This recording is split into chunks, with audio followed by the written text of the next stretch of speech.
Oh, para sa'yo. Bati na tayo. Ang gusto ko malaman, bakit hindi ka pwede sa date natin kahapon? Natural. Alam mo na. Kasi naman, hectic, busy sa office.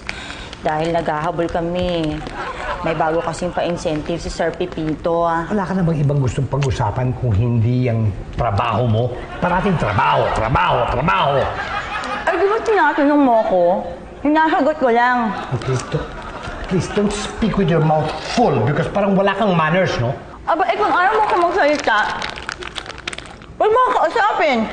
Bakit mo kinakain itong chocolate na ito? Hindi mo binigay mo ito sa akin? Ang dami ha, masobra ka na. Lagi na lang ako nakikita mo. Hindi ka naman ganyan dati. Hindi ba pupunta ka rito para mag-sorry sa akin? Eh bakit mo ako inaaway? Wala naman talaga akong gagawin tama.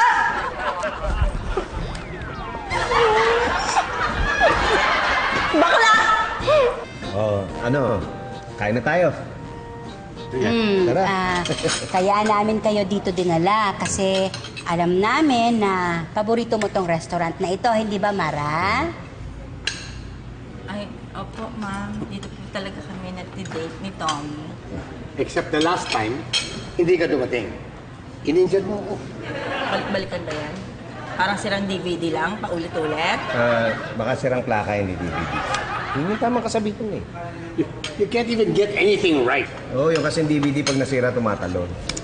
Explain ko lang. And so now we're having dinner at saka inaaway mo ako sa harap ng mga kaibigan ko.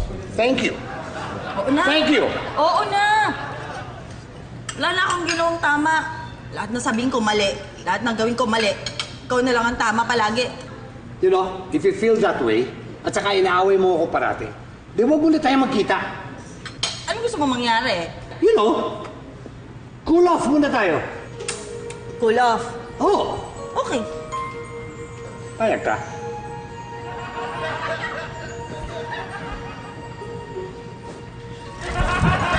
Cool offin mo mukha mo.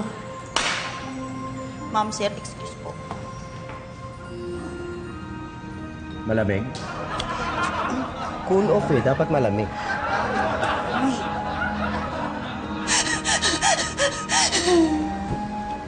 Uy, Mara, ba't ka ba umiiyak? Sabi ko, nag-away na naman sila ni Tommy. Hindi lang kami nag-away. Nag-cool off na kami ni Tommy. Oh, eh di ba nung isang araw lang sweet-sweet niya sa'yo? Ha? Dati yun. Pero ngayon, mas bitter pa sa ampalayang love life ko. Ilabas mo lang yung mga kasamahan ng loob dyan sa dibdib mo. Sige lang. Naiinis ako sa kanya, pero namimiss ko siya. Parang may kulang sa buhay ko. Alam niyo yun? Yung para bang tindahan na walang candy. Fruit salad na walang cherry. Tapos ako, si Mara na walang Tommy. Anong ko? Lungkot-lungkot. Uy, anong ginagawa mo? Kinokoronahan ko ang bagong hugot queen.